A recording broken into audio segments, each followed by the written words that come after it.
So hello students, आज हम लेके आए हैं आपके सामने 11th क्लास का बहुत इंपॉर्टेंट और बहुत interesting chapter 4th, that is motion in a plane. तो इस चैप्टर में बढ़िया से सारे के सारे कंसेप्ट्स को आज हमने डिस्कस करना है। आज के लेक्चर में बेसिकली हमने डिस्कस करना है कि वेक्टर्स क्या होते हैं, what is the basic concept of vectors और उनकी ज़रूरत क्या पड़ गई, और उन्हीं का कंपैरिजन चेक करना है हमने कि वो स्केलर्स के साथ कैसे कंपेयर किए जा सकते हैं। So let us start with the chapter. The name of the chapter is motion in a plane. Motion in a plane. What is a plane? Plane का क्या मतलब होता है? चैप्टर 3 में हमने डिस्कस किया था। The name of the chapter was motion in a straight line, यानी पार्टिकल जब एक स्ट्रेट पाथ में एक पर्टिकुलर सिंगल डायरेक्शन में मूव करता है, that is called as the motion in a straight line or rectilinear motion. But what is the meaning of plane? Plane means two dimension. Two dimension का मतलब होता है कि जब भी पार्टिकल एक ही टाइम पर दो डायरेक्शन में मूव कर रहा है, that is called as motion in a plane. ठीक है, तो इसी चैप्टर में सबसे पहला टॉपिक जो हमारे पास आता है वेक्टर्स। अब ये वेक्टर्स क्या हैं और क्या जरूरत पड़ गई इन चीजों के बारे में, इसी को भी हमने डिस्कस करना है। सो let us start with the introduction of vector. Introduction of vectors. Vectors के बारे में अभी हम डिस्कस करते हैं। नो वेक्टर्स या फिर वेक्टर फिजिकल क्वांटिटीज। अब ये फिजिकल क्वांटिटीज को कैसे रिप्रेजेंट किया जाता है, सेकंड चैप्टर में बच्चे आपने डिटेल में पढ़ा होगा कि what is the representation of A physical quantity. तो किसी भी फिजिकल क्वांटिटी को जब हम रिप्रेजेंट करते हैं, so it is written like this, x it is equal to n u. यहां पर what is x, what is n, क्या होंगे बच्चे? ये x is the physical quantity, any particular physical quantity. It is a physical quantity, कुछ भी हो सकता है, it can be anything, length, mass, time, etcetera. ठीक है, what is n? n is the numerical value. It is the numerical value of that physical quantity. And what is u? u is the unit of that particular physical quantity. It is the unit. एक example लेते हैं बच्चे इस चीज को समझने के लिए। जैसे सपोज करो कोई XYZ पर्सन है, मार्केट में गया, मार्केट से कुछ मैंगोस परचेज करके लेके आया। जब उससे पूछा गया कि उसने कितने मैंगोस परचेज किए हैं, तो उसने बताया कि हमने मैंगोस जो परचेज किए हैं that is equal to 10 kg। 10 kg mangoes उसने परचेज किए हैं। अब देखो बच्चे, ये जो kg है, this is the unit of that physical quantity. यहीं से हमें पता चल जाएगा कि किस फिजिकल क्वांटिटी की बात की गई है। तो यहां पर हम बात कर रहे हैं मास की। This is mass. ठीक है, व्हाट इज 10 हियर? 10 क्या है? 10 represents the numerical value of that physical quantity. Numerical value किसकी? Numerical value of the mass. ये मास के बारे में बताया जा रहा है यहाँ पर। ठीक है, लेकिन क्या उस पर्सन ने ये बोला कि उसने जो 10 किलोग्राम मैंगोस परचेज किए हैं वो राइट में परचेज किए, लेफ्ट में, अप में या डाउन में? ऐसा बिल्कुल भी मेंशन नहीं किया गया है। इसका मतलब कुछ ऐसी फिजिकल क्वांटिटीज हैं जहां पर डायरेक्शन को मेंशन नहीं किया जाता है, बिल्कुल भी मेंशन नहीं किया जाता है। लेकिन जब हम बात करेंगे वेक्टर्स की, so vectors are those physical quantities जहां पर हमें डायरेक्शन को, पर्टिकुलरली डायरेक्शन को मेंशन करना ही पड़ेगा। तो अभी हम कंपेयर करते हैं कि what are scalar physical quantities and what are vector physical quantities. So let us start with that comparison. तो यहां पर हम डिस्कस करेंगे कि what are scalar physical quantities and vector physical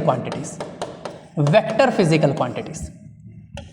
okay, so scalar physical quantities में जैसे अभी हमने एक एग्जांपल लिया था मास का। Mass is a kind of scalar physical quantity. क्यों बोला जा रहा है उसे scalar physical quantity? Because these are the physical quantities which have a fixed magnitude but no idea about direction.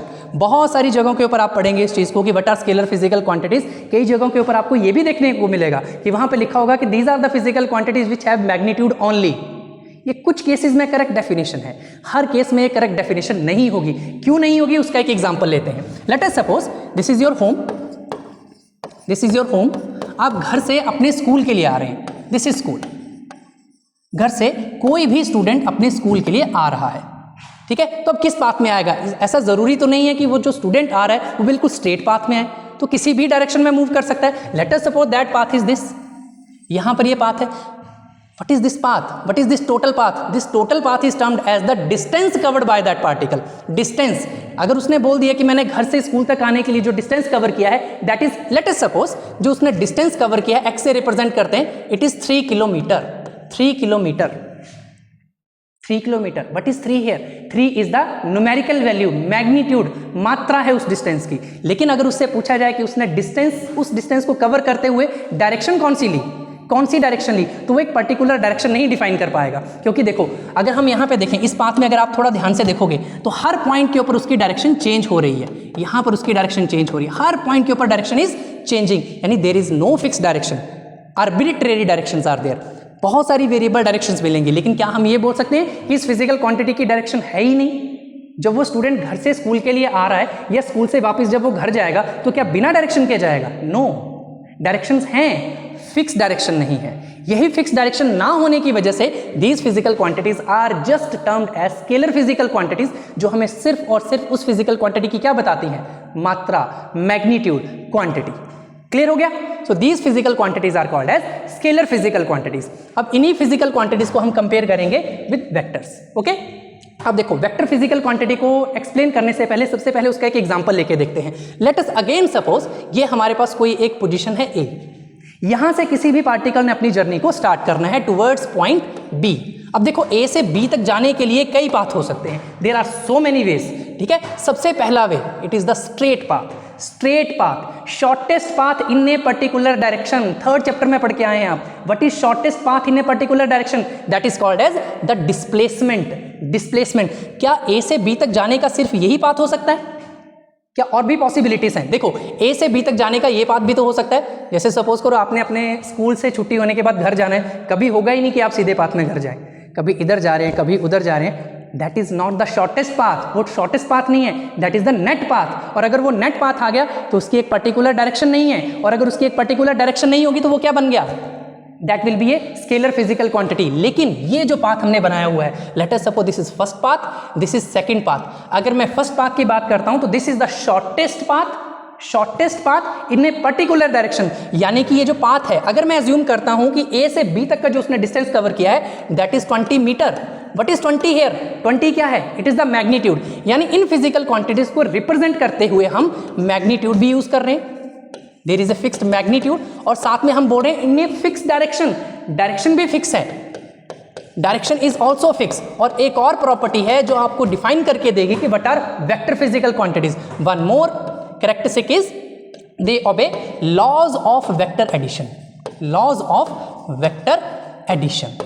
तो जो फिजिकल क्वांटिटीज इन तीनों कैरेक्टरिस्टिक को ओबे कर जाएं, those physical quantities are called as vector physical quantities. इसका सबसे बढ़िया example ये जो हमने अभी बात की, shortest path in a particular direction, यानी कि इसका सबसे बढ़िया एक एग्जांपल हुआ that is displacement. It is the displacement. क्या होता है बच्चे displacement? It is the shortest path, straight path in a fix direction. Direction भी फिक्स हो गई, लेकिन जब हम यहां पे बात करें स्केलर फिजिकल क्वांटिटीज में, it is the net path, overall path, arbitrary direction में। ठीक है, दैट इज कॉल्ड एज, इसका अगर हम एग्जांपल बोलें so that is called as distance. So this is the basic difference between scalar physical quantities and vector physical quantities. अभी बच्चे एक चीज हमने यहां पर एक और डिस्कस की है कि जब भी हम वेक्टर फिजिकल क्वांटिटीज को डिफाइन करेंगे, उनका मैग्नीट्यूड होगा, मैग्नीट्यूड स्केलर्स का भी होगा, उनकी एक फिक्स डायरेक्शन भी होगी, यहां पर भी डायरेक्शन होगी, फिक्स नहीं है।